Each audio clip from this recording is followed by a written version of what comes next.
Hey, you guys, this is Professor Vitt, and we are just going to run through a couple of multiple choice questions that will appear on the final. We're going to be covering fallacies here on this portion of the final. Fallacies are an error that someone makes in reasoning. Sometimes the error results from people taking an argument and putting it in the wrong form. Those are called formal fallacies. And then there are fallacies that exist because of some other kind of error, commonly because somebody thinks something is psychologically relevant to a conclusion or to an argument. And it may be psychologically relevant, but it may not be logically relevant, right? So what I'm going to do is I'm not going to answer every single one of these questions, but I'll make sure that the fallacy that's being tested in each one of these questions is clear. That's at a minimum. Now I will work some of these, but not all of them. So okay. A good example. Oh, the door is going to slam. Boom. There we go. Okay. Excellent. You couldn't see it, but I could. All right. The first thing we talked about this question in class, actually, to my recollection, insofar as we talked about the fallacy of false cause. And there are different versions of the false cause fallacy. Let's talk about just three of them briefly. The first one here is false cause after, so, because of. These are cases where somebody gets a cold, they drink a beer, and then they feel better the next day, and they say, oh, the beer cured my cold, right? Well, it may be that you were going to get better anyway. It may be that you actually had allergies and not a cold, right? It may be that you still feel bad, but you've convinced yourself that the beer has helped you, right? That would be an example of the after, so, because of. So just because one event follows another doesn't mean that one event causes another, right? So there are cases where that's clearly the case, right? If I throw a ball and it hits, or I'm playing pool and I hit a ball and it banks against another ball and it knocks that ball in the pocket, obviously one event caused another there. But there are other cases where it's not quite so clear, right? And those are usually cases in this test where somebody's gotten ill and they try some crazy remedy and they say, oh, it worked, right? Okay, next form of the false cause fallacy is oversimplification. Oversimplification. And that's simply the case when you have a number of causes which contribute to an event, and someone makes the mistake of only picking out one of those causes and saying, hey, this cause is actually the real reason why it's happening. So a good example for this might be gun control, right? People very often say, oh, guns are the problem. And then if we got rid of all the guns, everybody would nobody would die, right? But then the other side says, well, look, it's not just the guns, right? Because clearly there are lots of people walking around with guns and they're using them lawfully. They're not breaking the law. The problem then is mental illness and getting people the help that they need before they get to that kind of a breaking point. Well, in reality, both of them need to be present, right? It's a concurrent cause. You need both of those things. And so that would be a case of oversimplification, when somebody oversimplifies the case. And then lastly, this one here, correlation, not causation. This one is really, really the focus of this question, right? We talked about this in class, and you should remember it. If you weren't in class, I'll explain it briefly. If not, you can skip forward a couple of seconds. Save yourself a couple seconds of your life. False cause, correlation, not causation. But notice in this discussion, right, eating rice makes your hair darker, says Clean, her mouth full of rice. Why do you think that, asks Wash. Because lots of people who eat rice have dark hair, answers Clean. Okay, well, look, the reason why lots of people who eat rice have dark hair has absolutely nothing to do with the rice causing your hair to be dark, right? What happens is it has to do with where rice grows and the gene pool of people where that rice grows. Now, these two things are correlated, but one doesn't cause the other. And it's obvious in this case, but there are other cases where when you're looking at social causes or you're looking at certain figures it's difficult to isolate just exactly which cause is at work. And so this is the third and final example of false cause. Okay. The following question is based on this argument. If Yvonne likes clean, then Yvonne will telephone clean. Yvonne telephones clean. Yvonne likes clean. Look, remember the horseshoe says if A, then B. B, so A. Well, the horseshoe allows you, if you know A is true, and you know A implies B is true, then you know B is true. But it doesn't work the other way around, and that's the fallacy that's committed here. Right? It's called affirming the consequent. You can imagine that Yvonne telephones clean, but she does so for some other reason. Maybe not because she likes clean, but just because she calls him, because they've got a project together due in a day for their class, right? So that would be an example of this fallacy, and it is called affirming the consequent, number 7B. All right, appeal to fear. An appeal to fear fallacy is one where you are seeking to get a fellow arguer or fellow interlocutor or a fellow person to accept a conclusion on the basis of their fear rather than reason. And so you hear this a lot in politics, right? A vote for so-and-so is a vote for the end of the world, you know? Well, okay, you know, but really, I mean, is it really? I mean, it sounds much more like someone is trying to scare you out of making that vote. And if it's one thing we don't want to live our lives with or by, it's fear. Because fear can I won't get into a big speech, but that's the appeal to fear fallacy. All right. It often overlaps with appeal to force, but not always. Mermaid Man. Okay, this is... Okay, this is a very tricky question.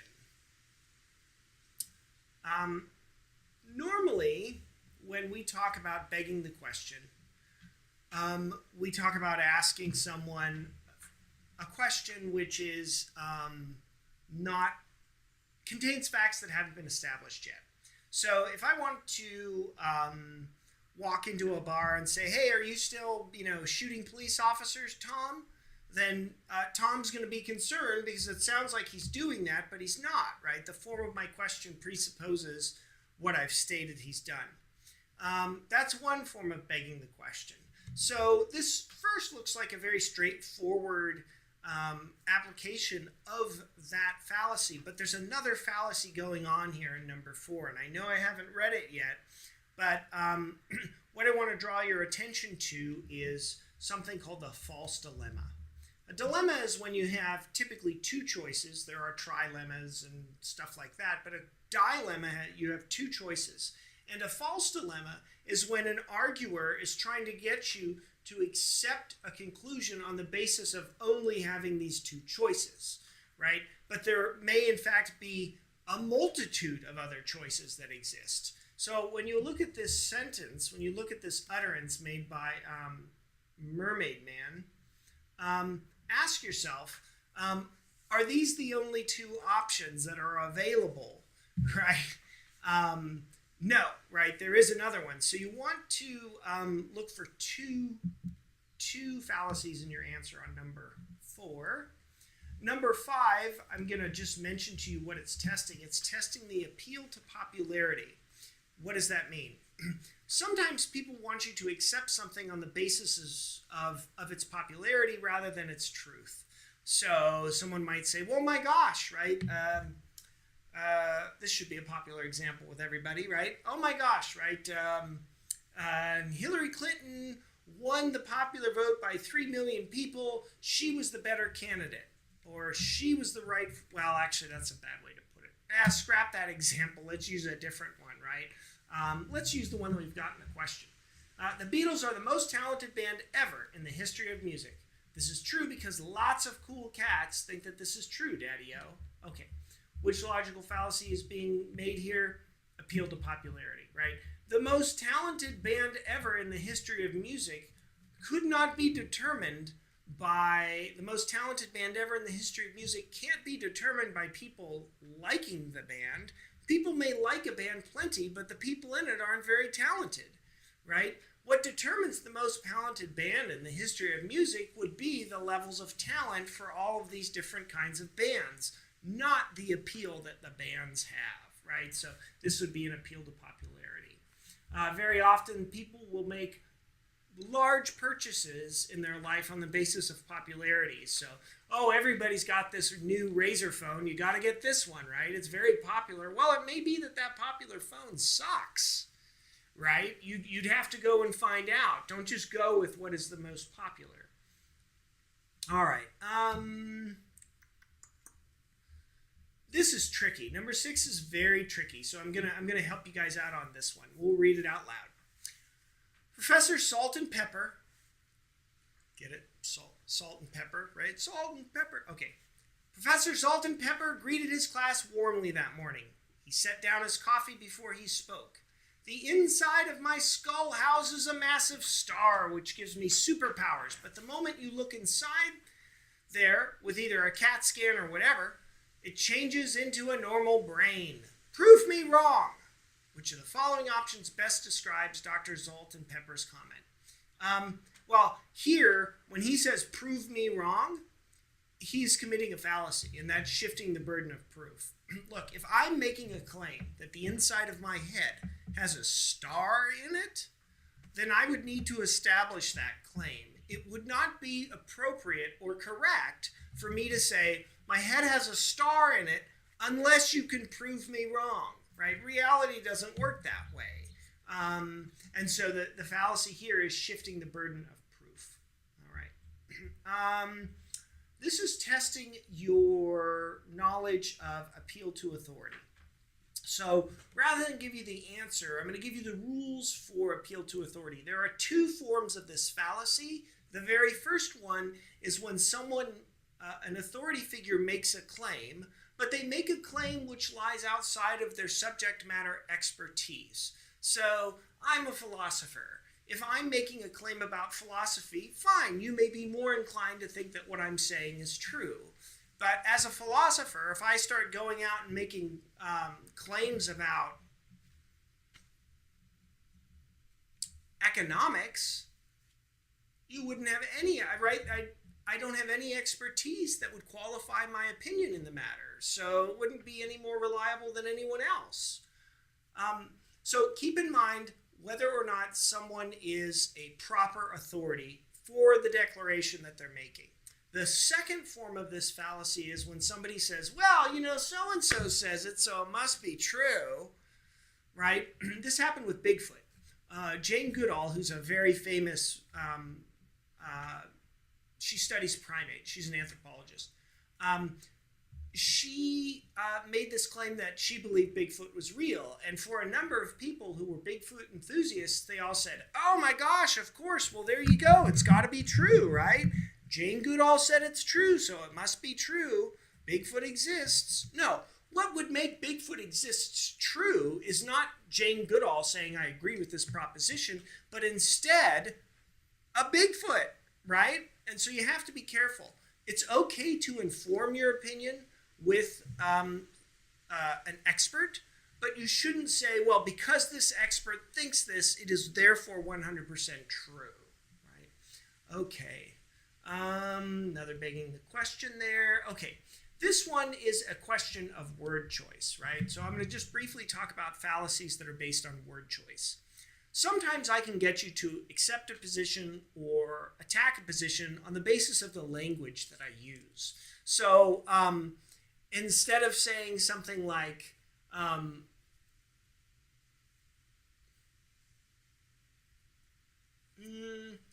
you worked really hard on this exam and you deserve an A, right? I might say something like, well, I mean, you spent 3 hours supposedly studying for it. I mean, I guess that's working hard.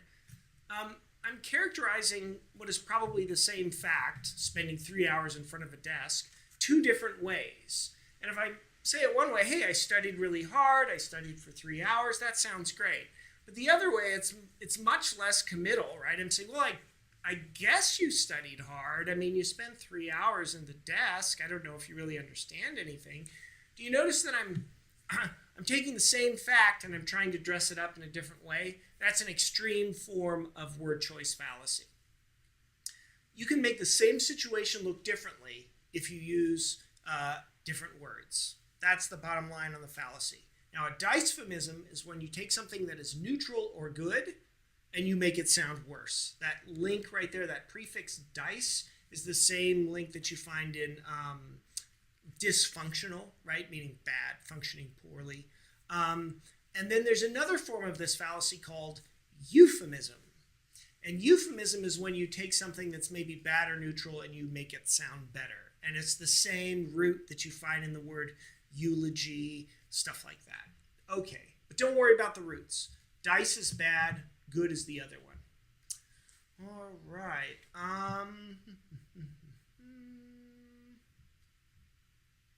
Okay. This is a great example. I'm not going to read the whole thing, but I'm going to talk to you about politics. And this will exemplify a fallacy. It's a fallacy called, it's a form of false dilemma, but it's called black and white thinking. And the idea is, let's suppose you run across somebody and you disagree with them on the environment. And they say, I think that you're just being a fool about the environment. You're either too stupid, you're too stupid, you're too ignorant, or you're too evil to care, right? Well, there may be a fourth option, which is that they disagree with you on some cluster or combination of facts that concern the decision or the issue, right?